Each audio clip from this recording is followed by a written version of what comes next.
জয় মা তারা। বলে না, ঈশ্বরের যদি ডাক আসে, যত বাধা বিপত্তি, যত কাজ থাকা সত্ত্বেও ঈশ্বর ঠিক দুয়ারে ঠিক পৌঁছে যাবে। ঠিক আমাদের ক্ষেত্রেও সেইটা হয়েছিল। তো নমস্কার বন্ধুরা, প্যাশন অফ জয়তীতে আমি জয়তী আপনাদের সবাইকে স্বাগত জানাই। আশা করি আপনারা সবাই ভালো আছেন, সুস্থ আছেন। তো গত শনিবার মানে 25 তারিখ আমরা চলে গেছিলাম বীরভূম তারাপীঠ, তারা মায়ের পুজো দিতে। তো আমাদের ট্রেন ছিল রামপুরহাট এক্সপ্রেস, মানে রামপুরহাট স্পেশাল। সেই ট্রেনে করে 4:35-এর ট্রেন, হাওড়া থেকে 4:35-এ ছেড়েছিল। তো আমরা 3:15 নাগাদ স্টেশন পৌঁছে গেছিলাম, আর ঠিক টাইমে 4:35-এ ট্রেনটা ছেড়ে দিয়েছিল। ট্রেনটা যখন যাচ্ছিল আমি ভিডিও করছিলাম, আমার খুব কৌতূহল হচ্ছিল। আর সেই পথের পাঁচালীর অপু আর দুর্গার কথা আমার মনে পড়ছিল, যে অপু আর দুর্গা কিভাবে ট্রেন দেখলে দৌড়ে ছুটে যেত, মানে খুব কৌতূহলবশত তাকিয়ে থাকতো। আমারও না মানে ওই দিনটা মানে স্পেশালি খুব মানে ওই দিনটাই বারবার মনে পড়ছিল। আর এই ট্রেনে এই দাদার থেকে আমি একটা রুমালও নিয়েছিলাম। তারপর চা খাওয়া, ভীষণ এক্সাইটেড ছিল মনের মধ্যে, একটা এক্সাইটমেন্ট তো ছিলই। আর মায়ের দুয়ারে আসবো, পরের দিন সকালে পুজো দেব। আর এখানে বাউল গান গাইছিলেন। প্রত্যেক বছর যখন আমরা ট্রেনে মানে শান্তিনিকেতন মানে বোলপুরটা ক্রস করার সময় অনেক মানে অনেক বাউল গান যারা গান ওনারা উঠেন, সুন্দর সুন্দর গান গান। তো উনিও খুব সুন্দর গান গাইছিলেন, বেশ ভালোই লাগছিল। তারপর আমরা 9:35 নাগাদ রামপুরহাট পৌঁছে গেছিলাম। এই হচ্ছে গিয়ে রামপুরহাট স্টেশন, ছোট্ট স্টেশন কিন্তু খুব সুন্দর, পরিষ্কার পরিচ্ছন্ন এই রামপুরহাট জাংশন। তো আমরা এখানে 9:35-এ পৌঁছে গেছিলাম। আর আমরা এখানে তখন গাড়ির জন্য ওয়েট করছিলাম। মানে আমাদের গাড়ি আগে থেকেই বলা হয়েছিল স্টেশন থেকে পিক আপ করে আমাদেরকে হোটেলে নিয়ে যাবে। তো এই আমাদের গাড়ি চলে এসছে, আমরা এবার গাড়িতে উঠবো। গাড়িতে উঠে আমরা চলে যাচ্ছিলাম হোটেলের উদ্দেশ্যে। আমরা উঠেছিলাম হচ্ছে কি হোটেল সোনার বাংলা। হোটেলটা এই হচ্ছে আমাদের রুম। আমরা গোইডিবোতে বুকিং করেছিলাম, নিয়েছিল আমাদের থেকে 3,500 টাকা গোইডিবোতে। কিন্তু যখন আমরা ডিরেক্ট হোটেলে ফোন করেছি, সেই রুমটারই ভাড়া ওরা চাইছিল 5,500 টাকা। যাই হোক, তখন আমরা গোইডিবো থেকেই বুকিং করেছিলাম। এ হচ্ছে গিয়ে হোটেলের ভিউ।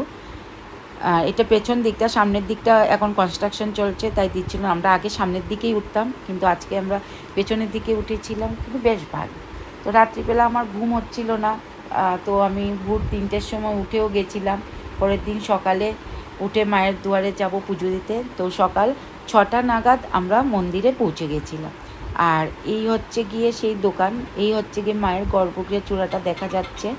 আর এইটা হচ্ছে এই দোকান থেকেই আমরা মায়ের ডালা সাজিয়ে নিয়েছিলাম। তারপর আমরা পৌঁছে গেলাম মায়ের গর্ভগৃহে। এই হচ্ছে মায়ের গর্ভগৃহে পৌঁছে গেলাম, মায়ের পুজো দিচ্ছিলাম।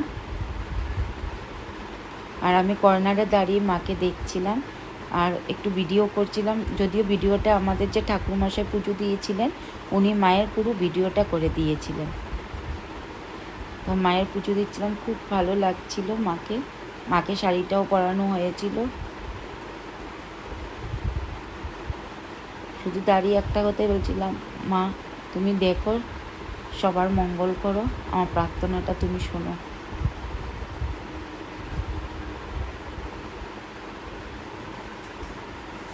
তারপর মায়ের পুজো শেষ হলো, তারপর বাইরে চলে আসছিলাম। এই হচ্ছে পুরো মন্দির। অ্যাকচুয়ালি যেটা ঘটনা বলছেন, যত বাধা বিপত্তি কেন বলছিলাম, কারণ আমাদের টিকিট কনফার্ম ছিল না। আমরা তৎকালে কেটেছিলাম, তাও টিকিট কনফার্ম তখনও হয়নি। তারপর আসার ঠিক 2 ঘন্টা আগে আমাদের টিকিটটা কনফার্ম হয়েছিল। তারপর রিটার্ন টিকিটও শুধুমাত্র আমার টিকিটটাই কনফার্ম হয়েছিল, শুভর টিকিট কনফার্ম হয়নি। তাও আমরা একটা টিকিট কেটেছিলাম। তারপর যখন আমরা ট্রেনে উঠলাম, মানে পুরো বুক ছিল, কিন্তু একটা সিটি খালি ছিল। যখন কিনা আমরা টিটিকে বললাম যে আমাদের একটা টিকিট কনফার্ম হয়েছে আর একটা টিকিট কনফার্ম হয়নি, তখন উনি বললেন ঠিক আছে, একটা সিটি খালিই ছিল। তো শুভর এই সিটটা পেয়ে গেলাম। তো সেটাই, যে মা যখন ডেকেছে, যত বাধা বিপত্তি যত কিছুই থাকুক, মা ঠিক মায়ের কাছে ডেকে নেবে। যেটা আমাদের সঙ্গে হয়েছিল, মনটা খুব টানছিল মায়ের কাছে যাব, মায়ের পুজো দেব, ঠিক সেটাই হলো। মায়ের পুজো আমি ঠিক দিয়ে দিলাম। আর আমাদের 26 তারিখে একটা প্রোগ্রাম ছিল, সত্যি কথা বলতে কি সেটাও মানে অ্যাটেন্ড করা, কারণ মা ডেকেছে, সত্যিটা যাওয়ার প্রশ্নই নেই। তখন মায়ের ডাকে সাড়া দিয়ে ঠিক মায়ের কাছে চলে গেলাম, মায়ের পুজো দিলাম। তো আজকের দিনটা আমার খুব ভালো কেটেছিল। তো বন্ধুরা, যদি আপনাদের আমার ভিডিওটা আজকের ভালো লেগে থাকে, প্লিজ একটা লাইক, একটা শেয়ার আর সাবস্ক্রাইব অবশ্যই করবেন, কারণ আপনার একটা লাইক আমার চ্যানেলটাকে মানে বড় করতে সাহায্য করবে। আর সাবস্ক্রাইব করে অবশ্যই আমার পাশে থাকবেন। তো আজকের মতো ভিডিওটা আমি এখানেই শেষ করলাম। নমস্কার, ভালো থাকবেন, সুস্থ